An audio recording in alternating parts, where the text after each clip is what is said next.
My father had one thing that he constantly reminded me for, and he was his pet thing, like, you have to be an officer.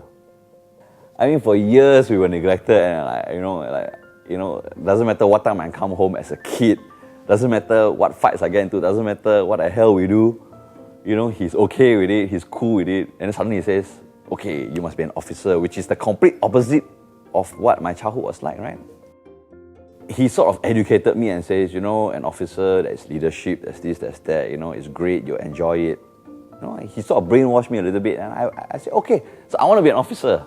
So I went in the army with an aim, with a bit of gusto, and then I tried to be an officer and tried to win. And I won.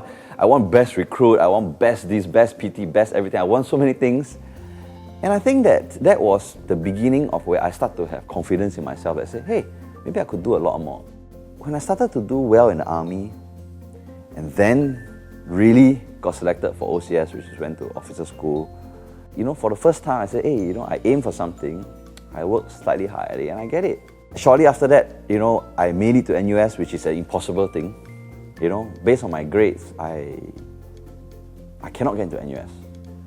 So my father, same thing, my father said, why don't you just apply? I said, why? This kind of grades, why? What's the point of applying? I got CCE. So he did it for me. He pulled out the form, everything, he put for me. So I got rejected.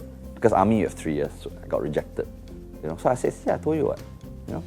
Second year, got rejected. He never stopped, he kept trying. Third year, I got in. Probably the last guy to qualify. So that was the turning point for me in NUS. Why? Because I'm on a roll. Right? I'm an officer in the army, then I get into NUS, So I said, hey, I can compete with the best. Then I told myself, okay, now that in NUS, the slate is wiped clean.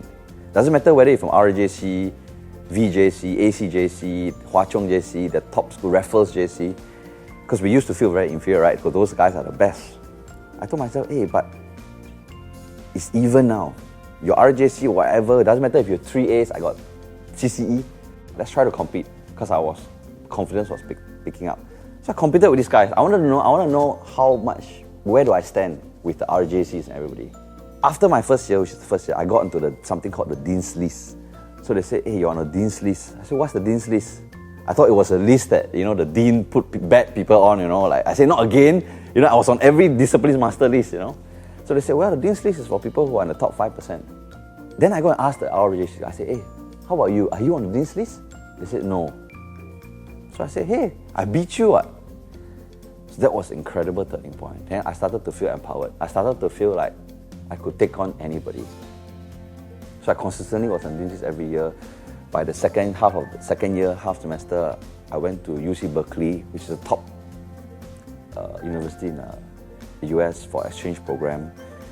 The whole arts faculty, they only select one person per year. So I was the guy who represents year 2 to go. Since that point onwards, I sort of became somebody that's very confident, very self-assured, very different from my childhood, which was a bit more, a lot of angst, a lot of insecurity, and therefore taking it out on street stuff, trying to prove your credit on the street. But now I think that maybe I can play with the big boys. Consistently, that has been my mantra till now.